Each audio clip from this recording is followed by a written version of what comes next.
Welcome to TV20 News. I'm Dan Monroe. Coming up on today's news, the WNBA makes a very exciting announcement about its plans in the city of Cleveland. Plus, a celebration marks the first ever Carl B. Stokes Day in the city. And we show you a program that helps job seekers get hands-on experience and the credentials they need before hitting the real world. Okay, we've all seen the pictures, the video, the tragedy over at Garden Valley Apartments. But how can we help? Joining me now is Angela Schutt-Woodson, Director of Community Relations. Angela, thank you so much for joining me. No, thank you for having me. For those who don't know, what exactly happened over at Garden? Well, it was unfortunate. On Monday, there was an explosion. There had been complaints from the residents for a while regarding gas leak. And apparently something triggered it. And so half the building split in half due to this explosion. So that left 114 men, women, and children without a place to really go. And so luckily American Red Cross came in and immediately the city went into action. The rec center department offered Zelma George right away as a place of shelter. But with 72 hours, we still had to find these men, women, and children permanent housing. Okay. Because our building and housing department decided it had to be demolished just because of the damages.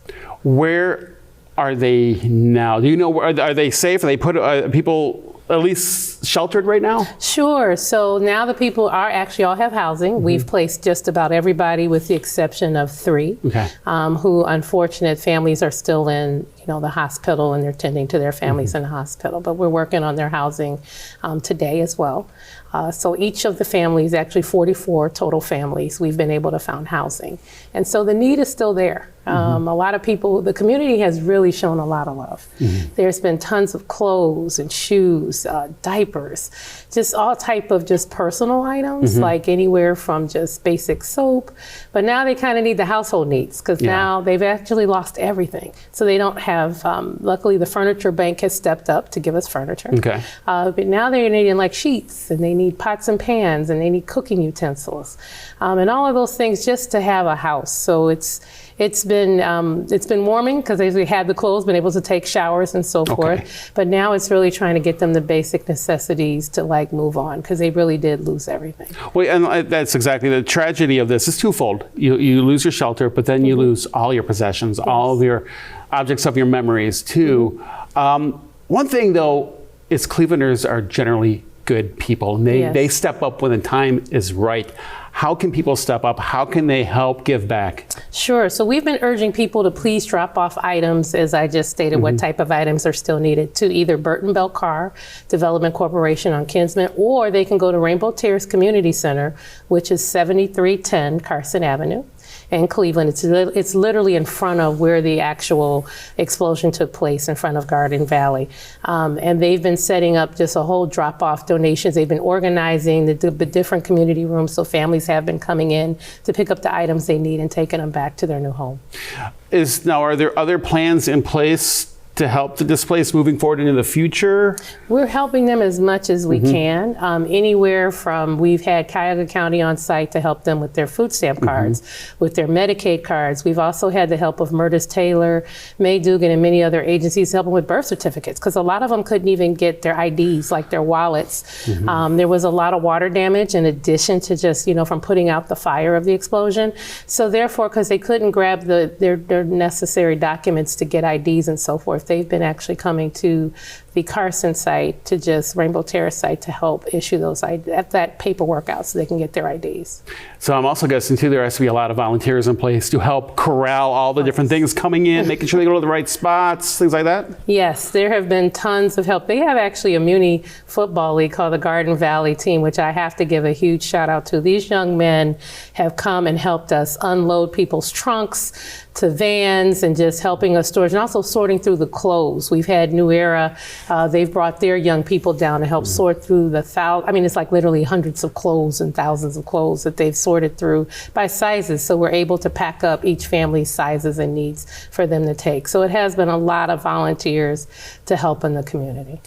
Director, is there a place that people can go, a website maybe, or a phone number to call about how they can really get involved and donate? Sure. I know you gave out the information, but is there like something out there they can read? Well, we've been loving giving our office up, so we are actually community relations. They can reach us at 216-664-3290. We'll be happy to get you into the loop of how you can help out. All right, Director, thank you so much for joining me. I appreciate Thank you for having me. Cleveland Department of Public Safety wants everyone to stay safe for the 4th of July celebrations.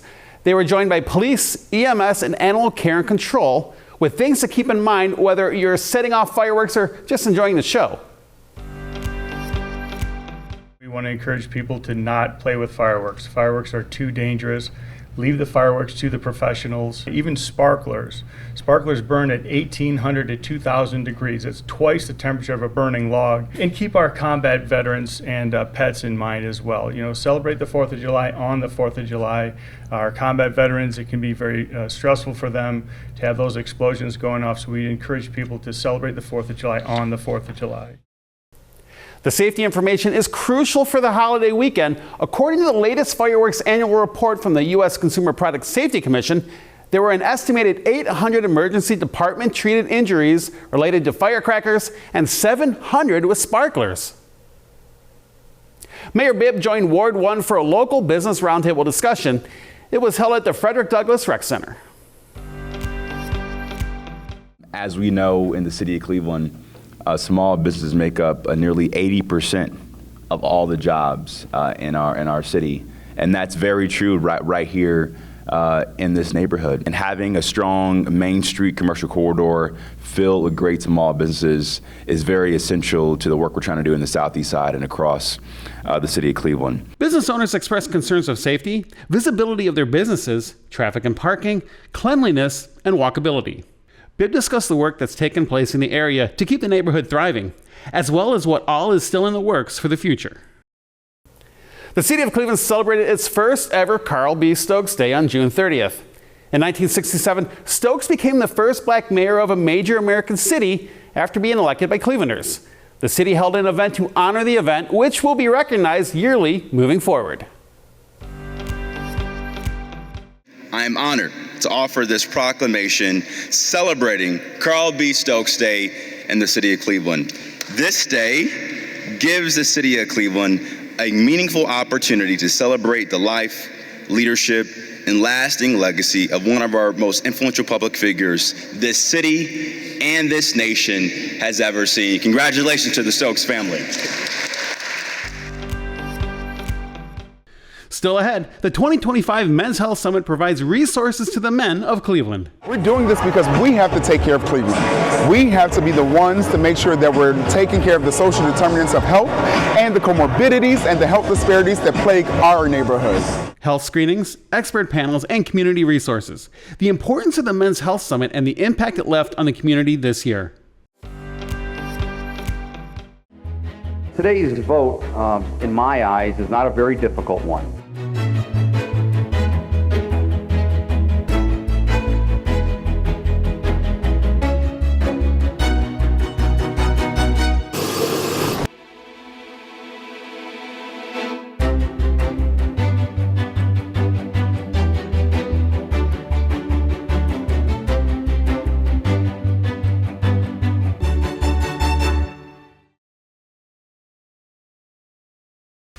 Cleveland residents, listen up. Rising ozone levels could pose a health risk, so stay alert.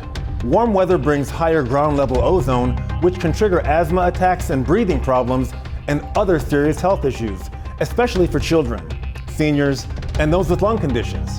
If this is you, try to limit outdoor activity during peak afternoon hours and follow local air quality alerts. Stay safe, stay informed. Visit airnow.gov or follow the Cleveland Department of Public Health on social media.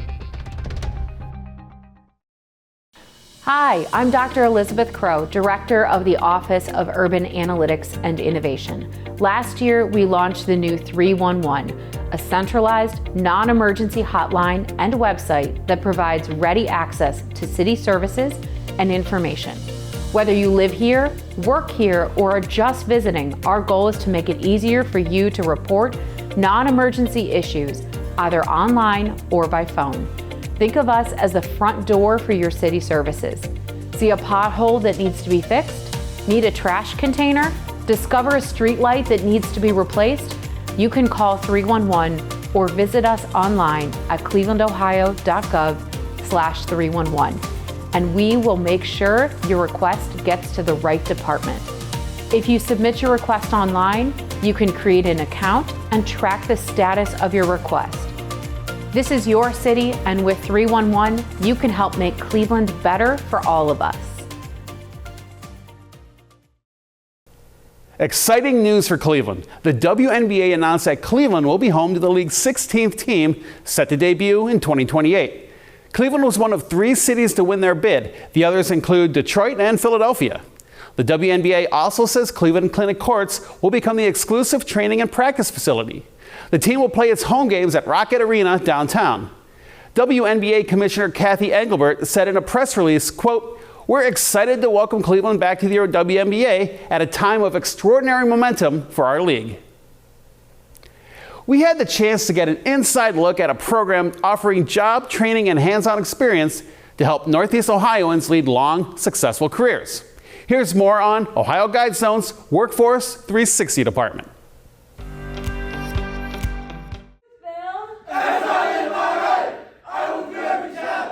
It's a daily pledge recited inside this classroom, just one of Ohio Guidestone's locations across Cleveland. Ohio Guidestone is a large mental health and behavioral health nonprofit located all over the state of Ohio. This is their Workforce 360 program. Within Ohio Guidestone, we have our Workforce 360 department. So we do job training with a variety of different populations and age ranges. Our specific Youth Build program works with 18 to 24-year-olds in Cuyahoga County. Youth Build is a federally funded pre-apprenticeship program through the Department of Labor. As a part of the program, these students are in class Monday through Thursday for 6 months. We're looking into construction, different types of trades. I'm unsure of exactly what trade I want to do yet, but definitely want to be in the trades. All of the students are paid a stipend to be in class, so they're all paid $12.50 an hour while they're doing the training. And when they're not in the traditional classroom, they're getting hands-on experience. We are in our construction bay, and so this is where a lot of our construction training takes place. So half the group will be in there doing their bookwork, and the other half will be here in our construction bay. First, the students start off by building these picnic tables that you see, as well as Adirondack chairs and bird houses. And then once they've really mastered that, they go on to building these structures that you see right here. In addition to job training, the program offers wraparound services that give students the support needed to succeed, even after they've graduated. Then we work with them one-on-one for another year to help them find a meaningful career, attend additional training, get into trade school, a registered apprenticeship or college. And again, continuing to help with that barrier removal as needed. Because we understand that you can have all of the goals and ambitions in the world, but if you have some things in your personal life that are preventing you from getting there, it's going to be hard to reach those long-term goals. On the day we were there, DeWalt Industrial Tool Company led a full demonstration with the students, and students get to take home those tools at graduation. In the program, students also earn industry-recognized credentials, and anyone who needs it can earn a high school diploma. To learn more, visit ohioguidestone.org. A fire at a substation for Cleveland Public Power caused a power outage in parts of downtown Cleveland and the city's east side. The outage caused City Hall to shut down for a day. A spokesperson says downtown Cuyahoga County buildings were also closed. Other locations impacted include the Rock and Roll Hall of Fame, the Great Lakes Science Center, and Huntington Convention Center. All this happening during a severe heat wave in the city. TV20 will be right back.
My name is Mary McNamara, and I'm the director of the Cleveland Department of Aging. And I want to personally invite you to join us this summer for one of our summer senior walks. We're hosting 13 walks at 13 different locations every Wednesday at 9 a.m., starting June 4th. These events are free and fun, and you can walk at your own pace. It is not a race. Enjoy free t-shirts, resource bags, healthy snacks, and water at every walk. You'll also meet representatives from Cleveland Police, Fire, and EMS who join us each week. Some walks will feature special surprises like cooling towels or sun hats, live music, fresh produce, and even boxed lunches. To learn more, visit our website or call Nicole at 216-664-6152. So lace up your shoes, bring a friend, and come explore the city with us. We can't wait to walk with you.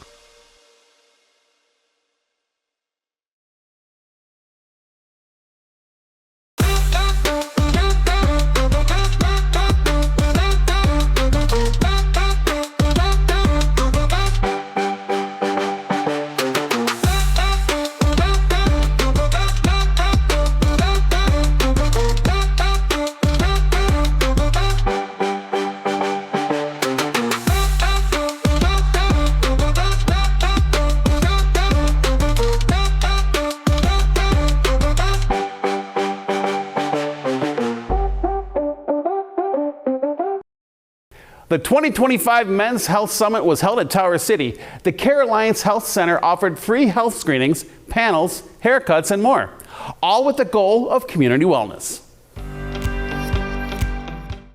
There are about 250,000 less men than women who have been to the doctor in the last year. And we thought Men's Health Month was the opportunity for us to step in and say, hey, you have a clinic, you have resources, and not just addressing your physical health, but health overall. Sometimes as us as men, sometimes we have to be empowered to take control of our health on our own. So I'm here to show a couple tips on how to shop, where to shop here in Cleveland, Northeast Ohio, how to prepare meals, whether you're going to do meal prep or you're going to cook for the family, or you just need something quick to get out the door, right? So I'm here to support the Men's Health Summit in that way. Which is featuring a few different kinds of screenings today. We're doing a mixture of blood pressure and diabetes screenings.